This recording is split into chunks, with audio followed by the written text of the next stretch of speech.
Fala aí, galera linda! Professor Bob na área, aqui em mais um Resenha Máxima.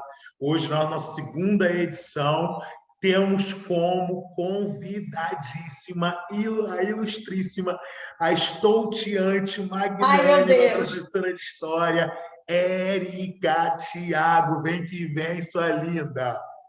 Fala aí, Bob. Oi, gente, tudo bom com vocês?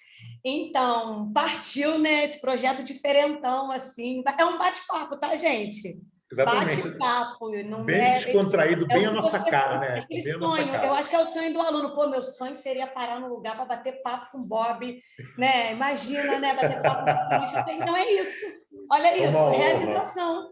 É uma honra minha, cara. Muito obrigado por aceitar o convite, é a nossa empreitada. Então, essa empreitada do Sempre. Resenha Máxima, qual é a vibe? A gente escolhe algum tema de interesse geral que possa ser útil para você enquanto construção do seu senso crítico, também uma ferramenta para o vestibular, o pessoal da terceira série.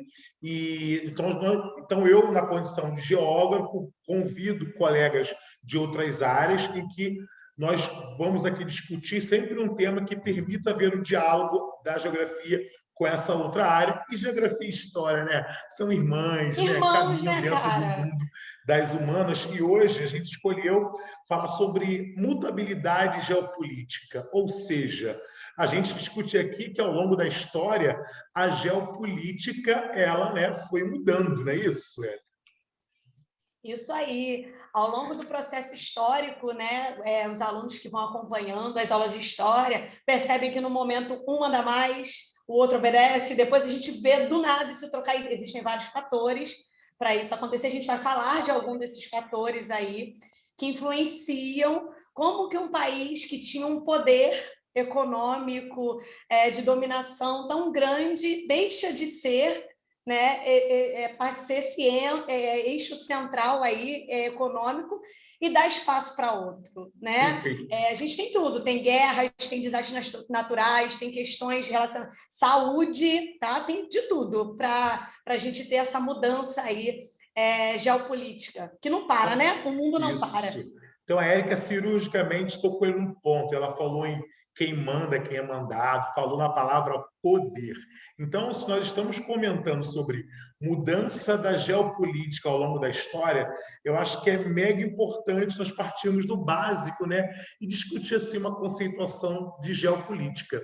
Então, nas ciências humanas, a gente entende que a geopolítica é o conjunto de relações de poder estabelecidos entre os países. A Érica comentou muito bem, né? O país tem ali uma dominação econômica, então significa dizer que para mandar bem na geopolítica, o país tem que ter poder econômico, que automaticamente confere a ele poder político. Só que às E vezes, muda, né, né, Bob? o econômico e o político não são suficientes. Então o país tem que manter, tem que conseguir na força, na marra. Aí o poder militar entra. Então, os países que acabam concentrando mais poderes econômico, político e militar, né, sob o domínio, eles vão automaticamente serem dominadores nessas relações de poder com os demais. Eu costumo brincar sempre com os meus alunos, eu sempre falo com eles, falo, gente, o que mais se busca constantemente? As alunos, professora, dinheiro. Dinheiro numa sociedade que poder significa dinheiro. Sim. Mas ao longo da história, o objetivo central sempre foi poder. Ao longo da história, em cada período histórico, poder, um é terras, o outro é dinheiro, o outro é uma influência religiosa. Então, o poder também, a forma de se chegar ao poder também muda, né? De como conseguir esse poder, né? Isso também faz parte. Então, vou pegando o link no que você está falando, né? As formas de obtenção de poder mudam, a valorização de cada tipo de poder também a cada momento ela muda. Então, significa dizer que a quantidade de poder nas mãos de um certo país, ora é uma, ora é outra. Então, significa dizer que ao longo da história essa concentração de poder esteve muito grande em certo país e por motivos variados, como você mesmo adiantou, essa quantidade mudou, esse país perdeu o poder. Então, nós podemos dizer que, dependendo do momento da história, os países foram ocupando papéis distintos, posições distintas, uma hierarquia diferenciada quando fomos avaliar, né, a quantidade de poder que eles tinham. Então, isso faz com que nós entendamos que papo é esse de ordem mundial? Ordem mundial nada mais é do que quem manda, quem manda, quem é mandado. É quem está com o poder ou os poderes em maior quantidade sob o seu domínio, que coloca na condição de dominador. Ao longo do processo histórico a gente percebe isso, né? E vários fatores, tá? A gente tem fatores que podem influenciar fatores climáticos, geografia entra muito para a gente entender algumas questões, né? Porque durante um determinado período, e acho que é o que a gente vai começar por ele, né? Que é a expansão marítima, a gente vai ver que a questão geográfica vai ser um fator, né? Para o pioneirismo português, que vai fazer com que seja o nosso primeiro aí, né, da nossa lista, não é a nossa primeira grande potência, mas é o nosso primeiro. Já vou pegando a onda da Érica, então. Então, Érica, para ficar mais claro na cabeça da nossa galera, então nós podemos aqui dividir a história em etapas, pegar momentos diferentes da história, para que nós identifiquemos quem mandava, né, quem eram os líderes das ordens mundiais, e conversar aqui mais ou menos as situações que, de alguma forma, justificaram essas lideranças. Então, você, aí, na sagacidade, já foi aonde? Nas grandes navegações, na expansão marítima.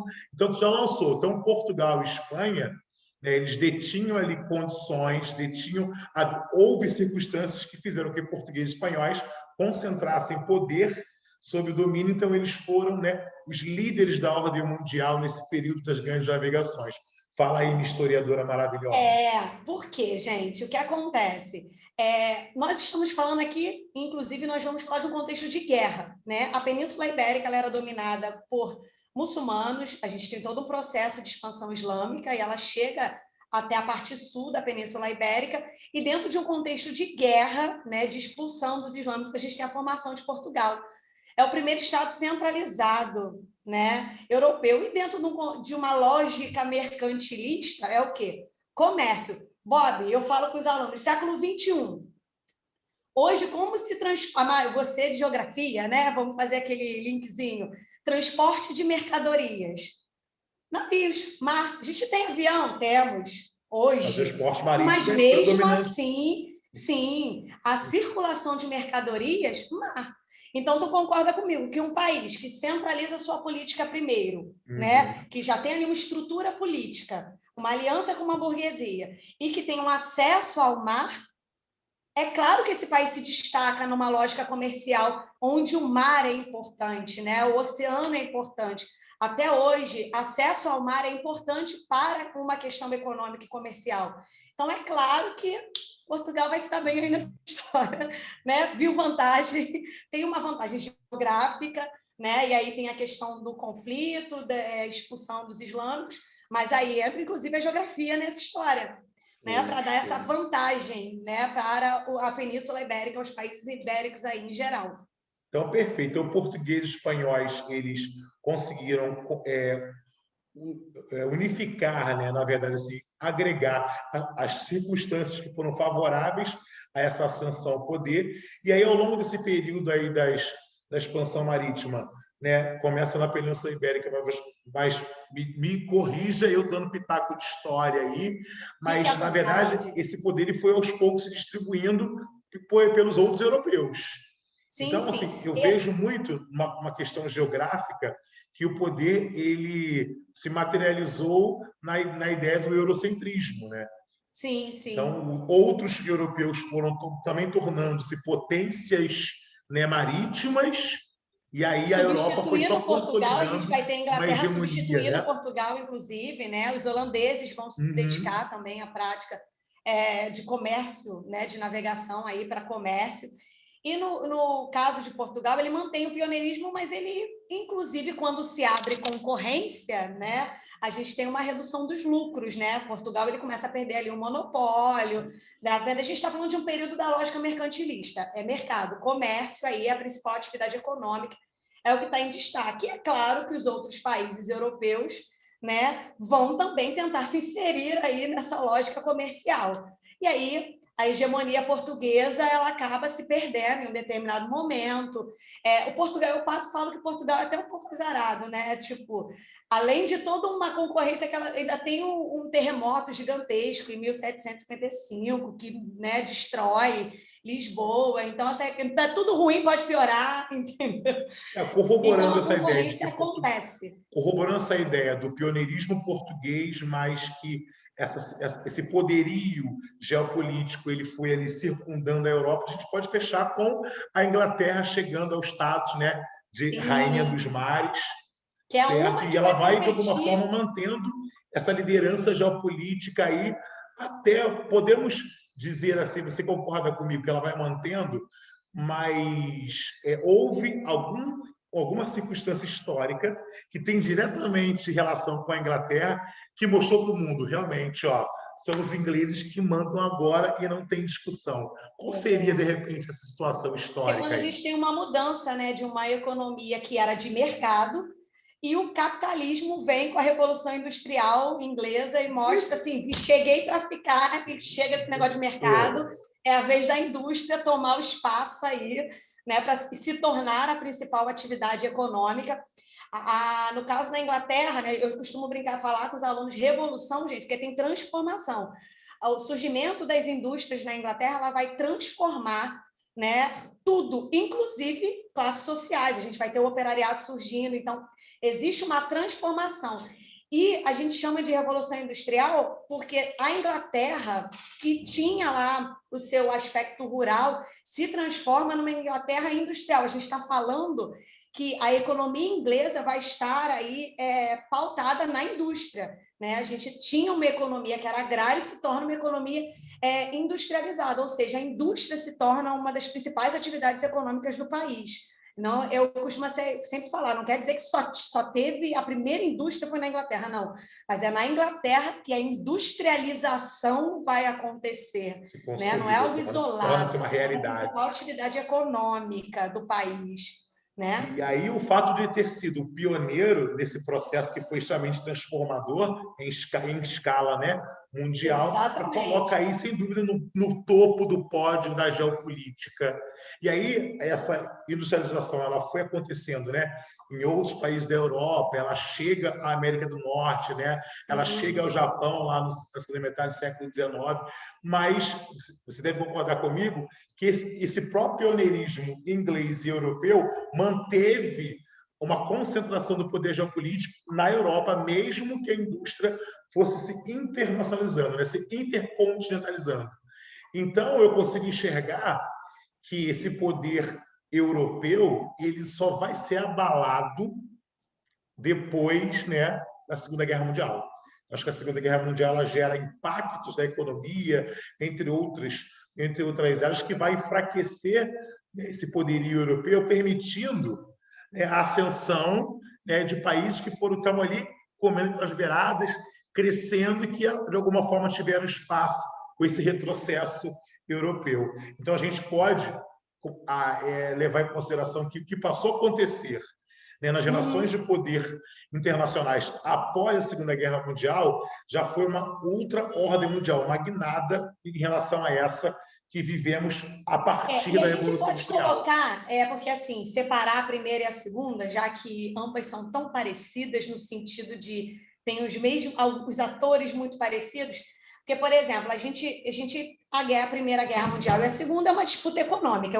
Eu sempre resumo, gente, é uma disputa econômica, são conflitos que acontecem para atender a necessidade dessa indústria, né? Então, é um conflito que acontece por causa da Segunda Revolução, do aumento da produção, da necessidade de mais mercado, mais matéria-prima. Essas disputas vão gerar tensões que vai acarretar na Primeira e na Segunda Guerra Mundial.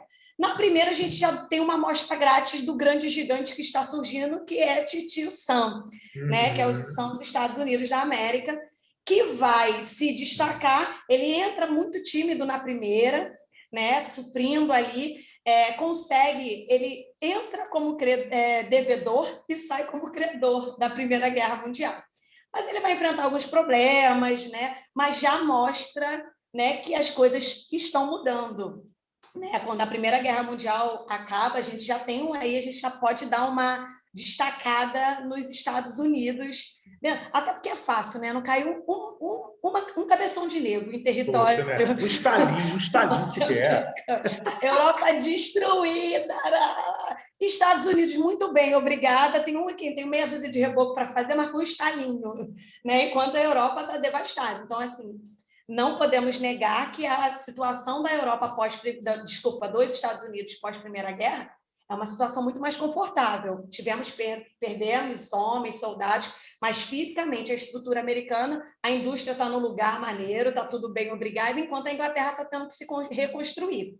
E dentro desse mesmo período Primeira Guerra, Bob, que surge, né, que uma coisa está acontecendo lá na Ásia, parte do leste europeu e Ásia, Estados Unidos está aqui ganhando seu espaçozinho de um lado, né, no Ocidente tem um outro, né, ganhando espaçozinho lá no Oriente, né, em 1917, que é a Revolução Russa, né, que vai colocar, né, o socialismo aí para o nosso próximo passo, né, nosso próximo conflito aí por dominação, para ser o dominador, né, então, que é você já desenhou aí, né, o surgimento de duas potências, né, ao mesmo tempo em que a Europa está no processo de descendência e tem duas potências ascendendo, e isso torna-se muito claro, muito expressivo no pós-Segunda Guerra Mundial. Então, sim, depois da Segunda Guerra Mundial, essas bandeiras são... Pode falar. Depois da Segunda Guerra, essas bandeiras são fixadas, né? Estados Unidos e União Soviética. Então... A gente está vendo esses dois monstros aí surgir, né? Um lá no Ocidente, o outro no Oriente, Estados Unidos e União Soviética. Eu falo, né, não necessariamente Oriente, totalmente, né, porque a gente tem ali parte do leste europeu, mas a Rússia, né, em sua boa parte, está lá na Ásia. Mas a gente já está vendo desde a Primeira Guerra Mundial, né, 17 ali, esses dois monstrinhos ganhando destaque aí, né, no cenário mundial. Então vamos concluir que o pós-Segunda Guerra Mundial vai fazer com que esses dois monstrinhos, essas duas novas potências, se consolidem e passem a disputar esse poder, essa liderança geopolítica. Quem é que vai agora assumir, né, o ponto mais alto do pódio geopolítico? Então, a Guerra Fria, né?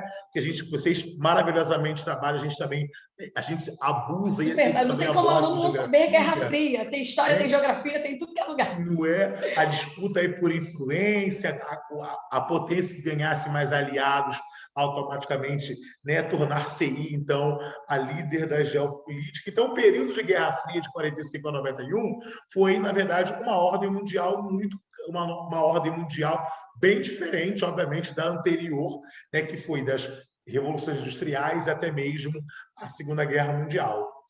E aí que tem um outro monstrinho, né? Depois da Segunda Guerra tem um outro. Sabe que a União Soviética, né, vai deixar de existir após o período de profunda crise em 91, a Guerra Fria acaba e a gente pensa o quê? Agora ferrou os Estados Unidos. Dominou geral, os Estados Unidos. Dominou, né? Então, pensa-se que a ordem mundial pós-Guerra Fria seria marcada por uma dominação única e soberana, total, o mundo tornaria totalmente dominado pelos Estados Unidos, mas nós vimos que não foi bem assim, né? Aí vem uma galerinha que começou a ganhar... Pode falar. Pode falar. Aí vem uma galerinha que também, né? A gente tem aí a Revolução Chinesa acontecendo também pós-Segunda Guerra, mas ainda está ali meio tímido, não assusta tanto os europeus no começo, mas a gente vai ver que isso vai mudar. Muda, né? Muda por quê? Assim, é indiscutível, é inquestionável o poderio americano, que já era forte no imediatamente pós-Guerra Fria, foi aumentando, mas só que eles, né, não cresceram sozinhos. Então, a Europa se reconstrói, a Europa arruma a integração com a União Europeia, então essa coletivização de um mundo global foi favorável para que a Europa assumisse uma posição muito competitiva nessas relações, né, de poder. Não pode ficar para trás, né? Está acostumado a mandar. Foi arrebentado pelos americanos e depois recebeu o dinheiro deles para a reconstrução no pós-Segunda Guerra e retorna a um cenário de liderança, Eu acho que eles Então, iam ficar quietos. eu falo Assim, muito anos com e anos eles que dominando. a ordem mundial pós-Guerra Fria, que a gente chama de nova ordem atual, em um primeiro momento foi marcada por uma tríade, né? Estados Unidos, Europa, União Europeia, no caso, e Japão. Pô, a gente achou que ia parar aí, né? Só que aí você já, na sagacidade, já disse que lá nos anos 50 houve Revolução Chinesa, nos anos 70 eles começam a crescer, abrir para o mercado, e a China, não só a China, mas vários outros exemplos do que a gente hoje chama de países emergentes, Sim. começam a beliscar ali o espacinho no mercado, né? E ter cada vez mais abrangência. E economicamente, a gente vive hoje o quê? Uma disputa mercado-mercado, consumidor-consumidor. Então, uma ideia de multipolaridade econômica, Uhum. certo? Agora, foi o que nós falamos no início. Dinheiro não é tudo, né? Quando o dinheiro não resolve, a força acaba entrando em prática. É Aí eu verdade. comento o seguinte, que nesse ponto os americanos ainda, ó, têm uma Ainda estão vantagem, podendo, ainda está difícil né? ainda. A gente vive Mas uma não sabemos multipolaridade. o dia de amanhã. Eu sou da história, eu sei que Isso. tudo é possível. Claro, a gente vive uma multipolaridade econômica, Sim. só que militarmente os americanos ainda estão soberanos e se fundamentam muito nisso, né? Eles se garantem muito esse poderio militar. É, Então fala-se sobre uma unipolaridade militar que você, né, já lançou aí, olha. Até quando? Até quando? Porque a China, exatamente. inclusive, que está aí, ó, já brigando com os americanos e europeus, né, já ultrapassou o Japão, né, está brigando com os americanos aí, né, para assumir a liderança econômica, certo? E briga por espaço geopolítico, passou a ser o país que mais investe na área militar. Então, tendo total consciência de que se eles almejam, que todo mundo está realmente vendo, assumir a posição de liderança, eles também têm que crescer, né, no cunho militar. Recentemente, Então, na eu acho comemoração que de aniversário da é, Revolução o Chinesa, jogo, eles meio que se exibiram, hein? sim, né? O jogo está aberto, né? O jogo está É, aberto tá aberto. e eu acho que a gente trazer a China aqui para a discussão já nos faz assim, já nos remete ao que está acontecendo aí. Você entra na internet e bota assim, Estados Unidos e China. O que vem, sabe, de informações, de textos, de manchetes, de que está declarada aí uma disputa, né, dos americanos e O chineses Brasil para está no meio definir dela, né? Os 5G, a gente está ali no meio. quem será realmente a potência. Fala-se, inclusive, né? Será que estamos aí rumo a uma nova Guerra Fria? Será que realmente a China superará os americanos e isso, obviamente, condicionará uma mudança total na geopolítica, trazendo uma nova ordem? E aí, historiadora, né, de acordo E com o que a gente viu no aí? passado, o que Aquele você si acha que aí? os alunos amam. O sonho deles é quando... Professora, e se a China? Eu falei, então, na faculdade de História não tinha disciplina bola de cristal, não está dando isso. Eles ficam assim, professora, mas se a arma na China? Eu falei, gente, então, a China tem aí 1 bilhão, né, e 390 milhões, é gente pra caramba. A população é muito maior do que a dos Estados Unidos, assim, mais de 1 bilhão, né? E aí, Bob, será? A gente pode falar disso, não pode, não? Não, acho que esse último slide aqui, uma possível nova Guerra Fria, já abriu precedente para que nós, né, tenhamos essa discussão numa próxima resenha massa. O que tu acha? Aceita o Acho bom, convite? hein? Acho bom, Então, hein? Acho que eles são então, curiosos quanto a isso, hein? então, eu acho que vamos deixar aqui isso no ar. Vamos abrir essa deixa para uma próxima resenha máxima de Geografia e História. Eu convido você novamente e nós continuamos esse papo de geopolítica no momento mais atual em que o que chama muita atenção no cenário internacional é, sem dúvida, essa concorrência aí que só se acirra entre Estados Unidos e China. Show? Fechou. Érica, eu não tenho palavras para poder agradecer e expressar o quanto fiquei satisfeito, o quanto foi engrandecedor. Foram poucos minutos, mas que marcaram minha história. Quero novas oportunidades. Muito obrigado pela solicitude, disponibilidade sempre para agregar valor aqui ao nosso projeto. É um prazer, Bob. Beijos. Até Valeu, a galera. próxima. Beijo, até a próxima. Tamo junto. É nóis. Tchau.